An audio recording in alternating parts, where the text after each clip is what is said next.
Welcome back to Learn MoGraph, and today we're going to be looking at creating these abstract background animations. They're pretty easy to create and can be made without any third-party plugins. I'll have a link in the description for a project file so you can download and follow along. Let's hop into After Effects and take a look.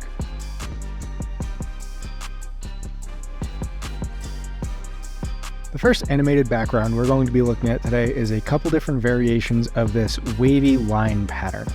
So we're going to turn off our example layers here, and we're going to start by creating a single path that goes across our entire composition. And if you zoom out a little bit, I find it helpful to make the path extend a little bit further, so that way when we turn and angle it, we're not cropping it off any corner of the composition. And we're just going to select our layer, and we're going to center it up in our composition, and we'll just call this Wavy Line. And we're going to twirl down our shape options here. We're going to go over to Add and go down to Zigzag. And this adds a subtle zigzag pattern to our shape. And if we twirl down the options for zigzag, we can increase the amplitude by dragging the size slider up. About 75 looks pretty good. We can increase the frequency, which is the width from left to right, by increasing the ridges per segment. I'm going to lower this down to around 8. And we can change the shape of our zigzag from corner to smooth for some nice even wavy lines. We're going to start with wavy lines, and I think because they're smoother lines, I'm going to lower our ridges per segment a little bit more, down to about 3. We'll bring it up to 5. Now that we have our base shape here, we're going to repeat it. So we're going to go up to Add, Repeater. By default, the shape repeater repeats the shapes on the x-axis. So we're going to twirl down our repeater options and twirl down our transform repeater options and change this from 100 on the x-axis to maybe 75 on the y-axis. And now we have it repeating vertically. Now to make this cover our entire composition, we're going to crank up the copies, maybe something around 25. And to fill in the top section here, we're going to bring our offset in the negative direction, because in After Effects, the coordinate system starts from 0, 0 at the top. So going down, it's 0 to, in this case, 1080. And going from left to right, it's 0 to, in this case, 1920. And we're just going to set our offset to maybe -10. And that covers up our entire composition. Now we have our base shape, and we can go and animate it. To animate this, we're going to animate the offset. So we're going to start at -10. We're going to add our first keyframe at the beginning of our timeline. We're going to go to the end of our timeline. You can get there by pressing home on your keyboard. And we're going to change this to maybe -20. And you can see that that opened up this bottom section here, and all we have to do is increase our copies a little bit more. We'll increase this to 35. And now when we play this, we'll have a seamlessly repeating wavy line background. There's a couple different things you can do with this. You can of course go back to our zigzag and change this to corner for more of like a chevron pattern. We're going to leave this as smooth, and we're going to press R on our keyboard to open up our rotation, and we're going to change this to 45 degrees. So now we have this 45-degree angle movement that we're going to have. And again, we have this open spot at the top of our composition here. So we're going to change our offset to something like -15 to begin, and we'll change our end to something like -25. And again, we opened up the bottom here, so we can twirl down our options and just increase our copies a little bit more, something like 45. Now when we play this, we have our diagonally repeating lines here. And again, that loops seamlessly. And we're just going to undo this so we have our third example of a background here. And this example is going to be a left to right movement. And to do that, we're going to use an effect called CC Motion Tile. And I'm using a plugin here called Quick Menu that allows you to search through all of your effects and presets with a simple keyboard shortcut. So we're going to be searching for, again, Motion Tile. And we're just going to double click this, and that's going to apply it to our layer here. Now we're going to press U on our keyboard and delete our initial keyframes. So now we're back to a static image, and we're going to go up to Motion Tile, and we're going to add a keyframe at the beginning for our tile center. And we're going to go to the very end of our composition, and we're going to increase this by 1920, or the width of the composition. And you don't see much change. That's because we've taken the frame that we have here initially and we've just shifted it over an entire composition width. So it should be seamless. Now, if we go back to the beginning of our composition and press play, we'll see that we have a seamlessly repeating background, but there's this little awkward section right here where the two lines connect. And what we want to do to remedy that is to twirl down our zigzag options again. And we're just going to adjust our ridges per segment until it looks a little bit more seamless. And that looks to be about 9 ridges per segment. Now we have a pretty seamless moving background, and to get our wider waves, we can just press S on our keyboard to open up our scale, and we can just increase our scale a little bit until we have wider, seamlessly moving lines.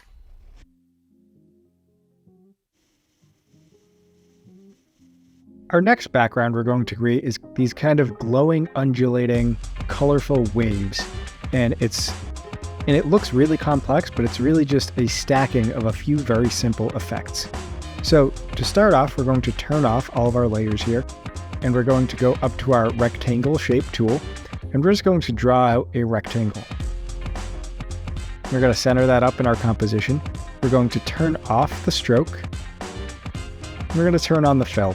It doesn't really matter what color we pick because we're going to be colorizing it using something called a 4-color gradient.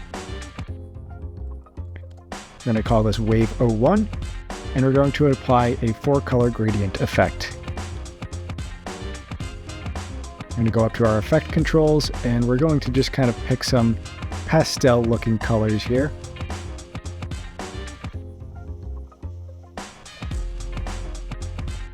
And the next effect we're going to add is called Wave Warp. And Wave Warp is an effect that automatically applies a symmetrical wave pattern to our shape layer.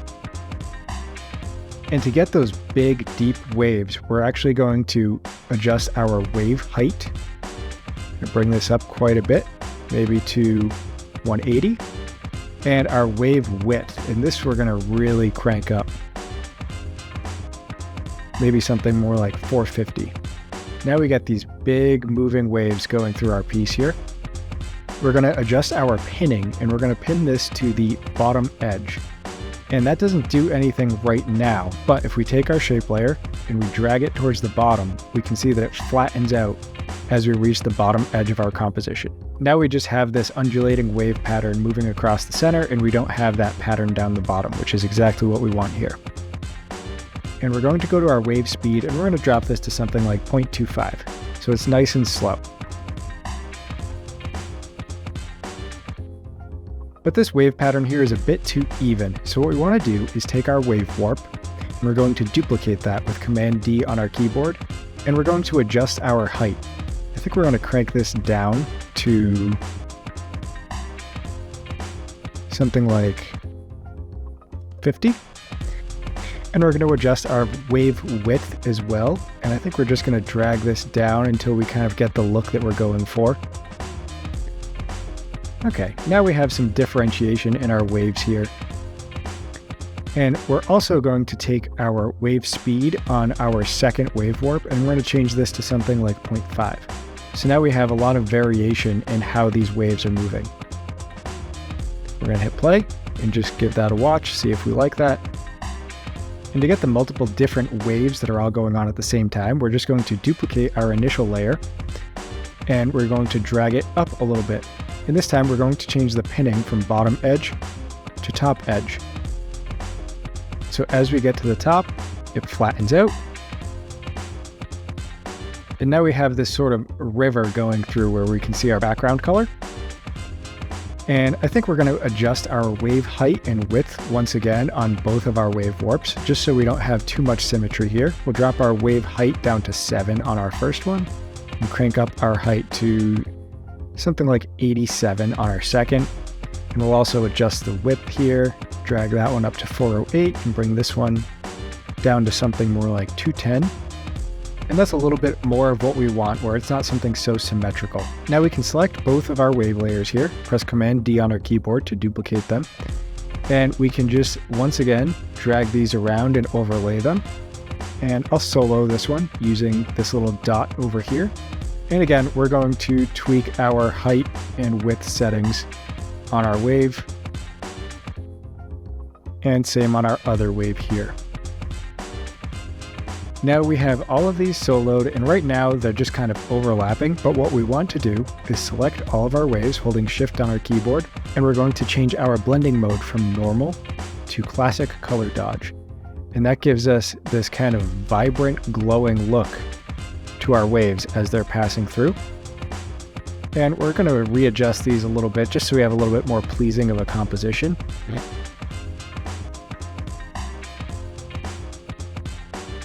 And the only other thing I did to our initial one was to take an adjustment layer and add that over top of our waves. So we can get an adjustment layer by going up to Layer, New, Adjustment Layer, or pressing Command or Control Option Y on our keyboard. And we're just going to add the After Effects glow effect to this.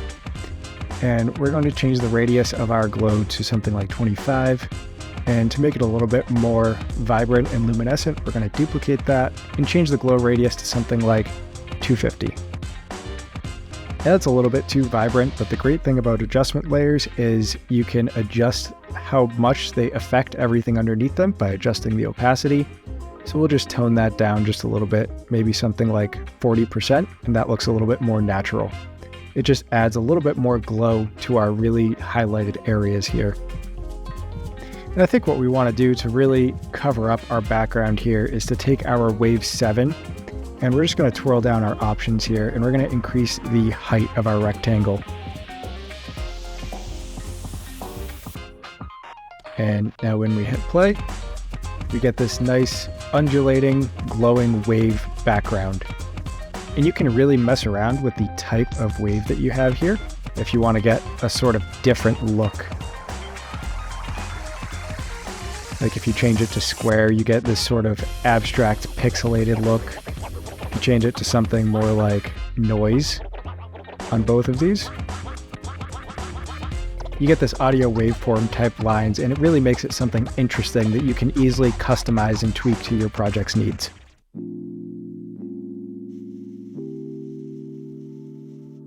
This next background animation is really easy to put together with just a couple effects, and it really gives you this nice digital glitchy look to your backgrounds. So what we're going to do is turn off our base layers here. We're going to take our background layer and we're going to duplicate that. And we're going to add an effect on it called CC Ball Action. And what this does is takes the color of our background layer and converts it into these tiny little ball shapes. I think what we want to do is change the color of our layer here with Command-Shift-Y on our keyboard. And we're going to make this something like a nice bright teal color. And we're going to adjust our ball action settings. So we want kind of a larger grid to work with. We're going to increase the size until we get these square shapes here.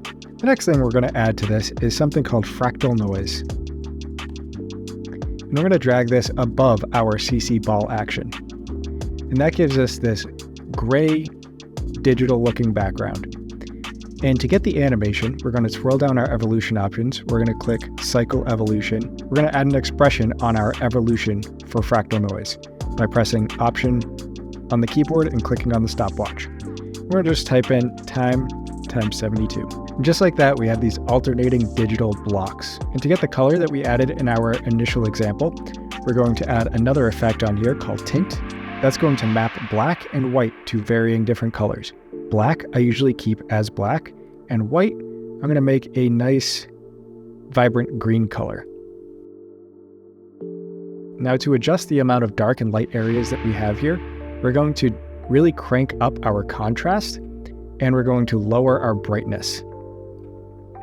And that gives us this sort of glitchy green matrix looking animation. And to get those secondary dots that I had in the initial, we're going to duplicate our layer, and we're just going to adjust our CC ball action to much smaller sizes, something more like that. And we're going to press EE on our keyboard to bring up our expressions.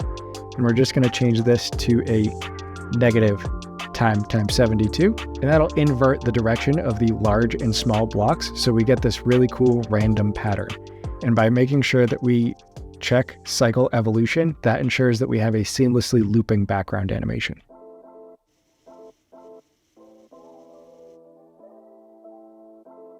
This next background animation we're going to take a look at creating is this swirling colorful gradient background. And to do this, we're just going to be using shape layers and an adjustment layer.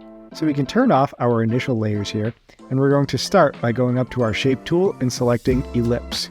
And if we hold shift and double click on the ellipse, it creates a perfect circle in the center of our composition. We're going to bring the size down on our ellipse here, and we're just going to call this shape 1. And we're going to be adding an effect to this shape. So we're going to open up our quick menu here, and we're going to use a fast box blur. This is similar to a Gaussian blur, but I find that it gives a little bit more flexibility in terms of how smooth your blur is. Alright, so now we've blurred that out and it looks pretty nice, and we're going to change our quality from third to full so we don't have that pixelation that's in there. And we're going to take our shape layer, we're going to press P on our keyboard, and by default I have my position properties separated into X and Y. So we're just going to select them and right click and go to where it says separate dimensions, and we're going to uncheck that. And that puts it back into a single position property. We're going to select our shape layer, we're going to hold Alt or Option on our keyboard, and we're going to click the stopwatch, and we're going to add an expression here. We're going to type in wiggle, and in parentheses we're going to do 0.5, which is the frequency, and we're going to wiggle that 200 pixels. And we're going to add a semicolon at the end. And this gives a nice random movement to our shape here. And this wiggle is based off of the origin of our shape. So right now it's basing it off of the center, but we can drag this shape wherever we want in our composition. I'm going to drag it up to the top corner here. I'm going to duplicate this shape, and we're going to change the color. We're going to keep it all in this pastel-y family, so I'm just going to be changing the hue. So from this pink color, I think we're going to go maybe yellow with it. And we can take our shape and we can drag it over to another area. And we can duplicate it again. And do this a couple more times and just keep adjusting our hue and the position until we've filled up the entire composition.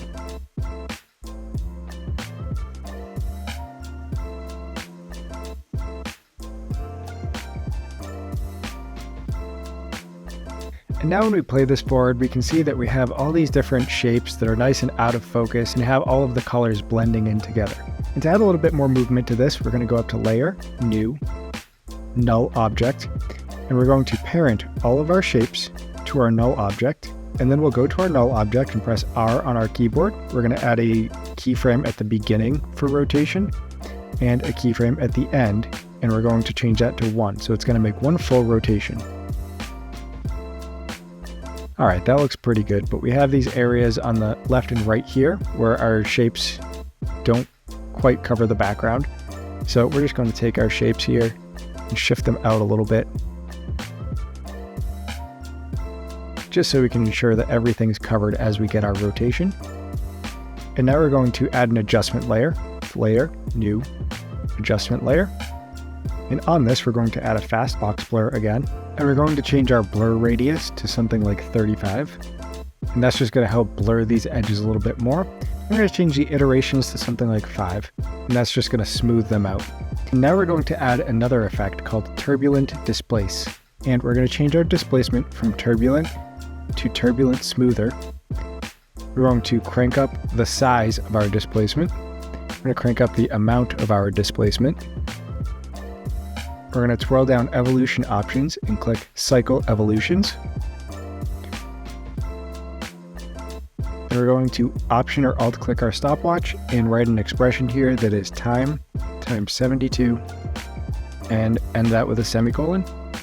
And now when we play this, we have this nice swirling smooth gradient color animation here. You see that the background actually separates a little bit because we've cranked up our displacement a little too high. So we're just going to turn down the amount and the size a little bit. And that should help keep everything together. You can also add other cool effects, like if we turn off Turbulent Displace, we can add Twirl. And if we increase the angle of our twirl, it creates sort of a vortex in the center of our composition here. And we can make it larger or smaller. But again, the larger and the further you push this, the more the background separates. But we're just going to leave this on Turbulent Displace for now, and we're going to move on to our final animation.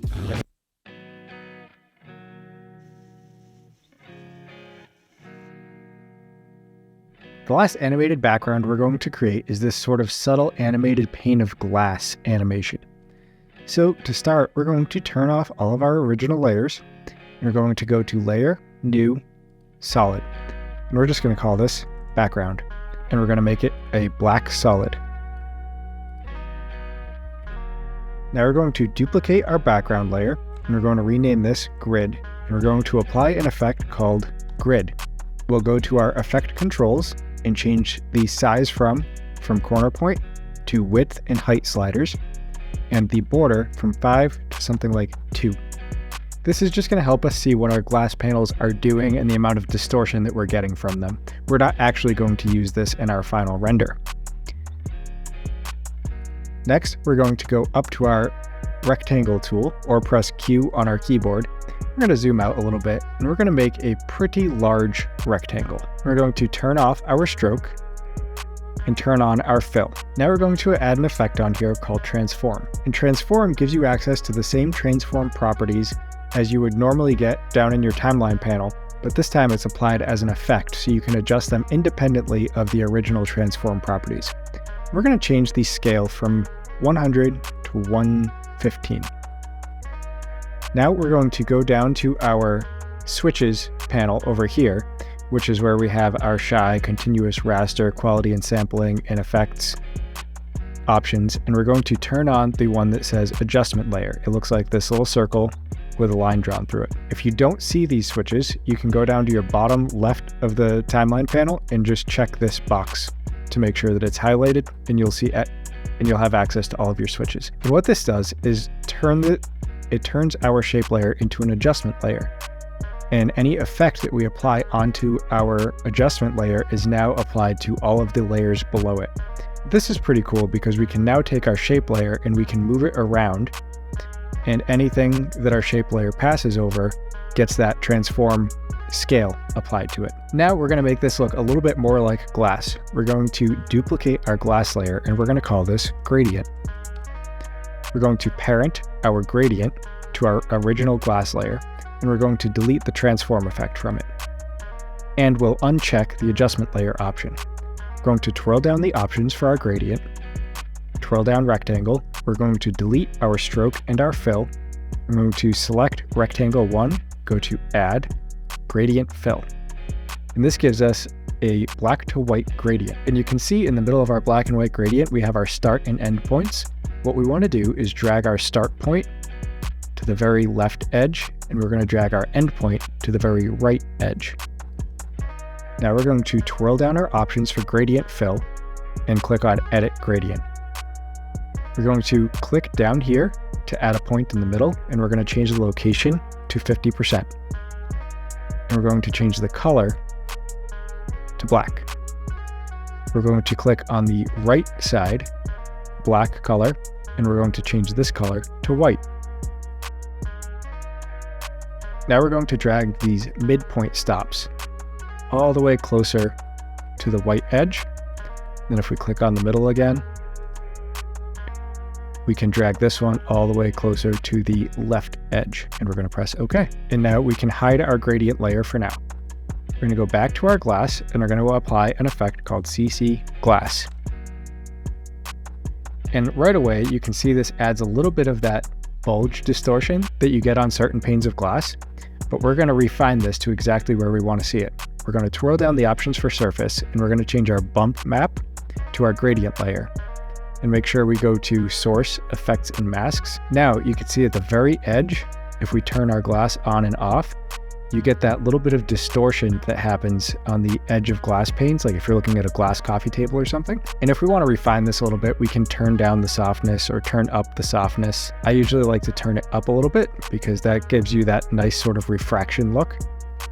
Same with the height. You can really expand or contract where this fine edge happens. I usually leave it on default because it gives it a nice look. And same with our displacement. You can tweak the amount of distortion that you get at the edge there. So if you really crank this up, you can see that it makes it a very distorted image along the edge.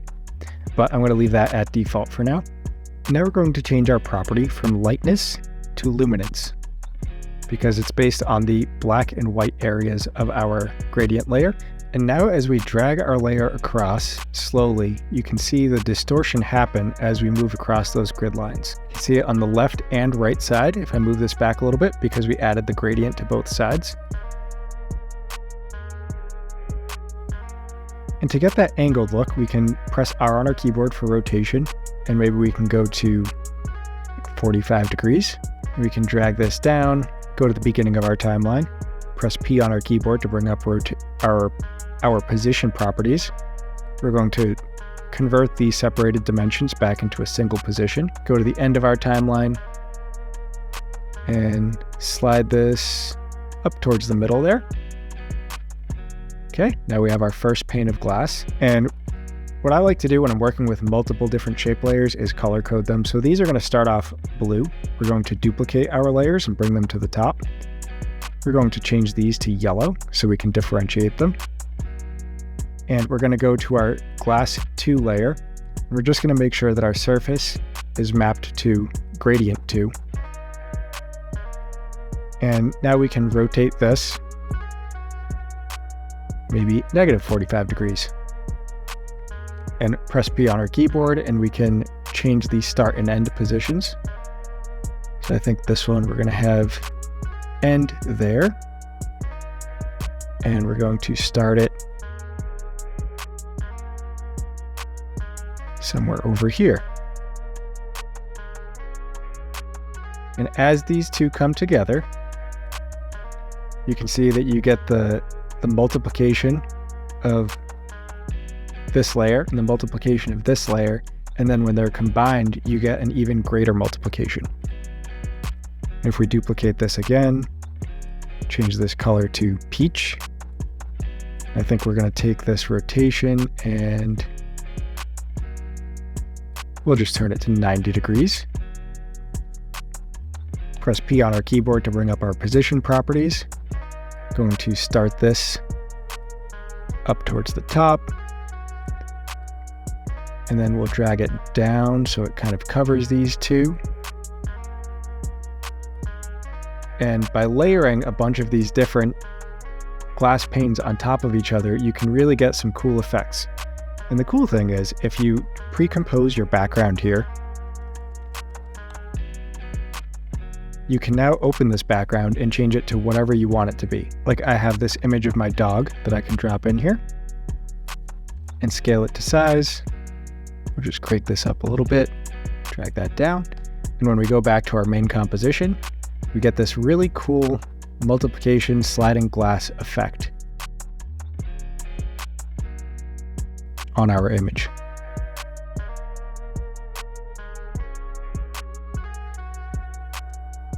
And you can see that this top layer here it doesn't have this edge refraction that we have on the other two. And that's because we didn't go to our effect controls, surface, and make sure that this was referencing gradient 3. It is still referencing the gradient from this one. And now when we change that, we get that edge distortion effect that really sells the glass look.